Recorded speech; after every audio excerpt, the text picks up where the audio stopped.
So Perfect Days. It's a really peaceful movie. The thing I like about this is the watching people. It's kind of like when I don't know if you guys ever get the tranquil feeling of just watching someone do their job. Like if you ever like sat somewhere and just look into the distance and you see someone doing their job and you're like, and you get that like calm feeling. That's what a lot of this movie is. Because you just kind of watch him clean toilets, essentially. So, second movie, complete opposite of the spectrum. Midsommar. I'll say this: I was not as shocked by this movie as most people say it is. I think it's because of expectations. You know, people hype this movie up a lot. Hype as in like saying they're like, this movie's effed up. This movie's effed up. If you watch this movie, it is so effed up. Well, going with that expectation going in, it wasn't as bad as I expected it to be. So this movie, talk about a fever dream of a movie, Chungking Express. I kind of got into a kick of watching all his movies, even though I've only watched 2 of them so far.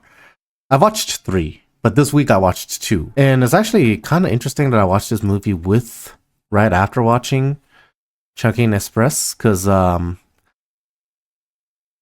essentially these movies feel like it's on the opposite ends of each other, in the fact that in this one it's essentially about, it's the same formula. There's 2 groups, 2 stories running almost simultaneously at the same time, but both of the stories in Fallen Angels is like the people seeking connection with each other and essentially not being able to find it, and the fallout from that connection unfound.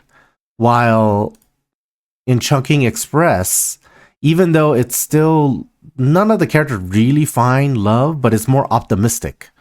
I'll say that Chungking Express is more optimistic, while Fallen Angel is very much the opposite end of it. These are the 5 movies I watched this week.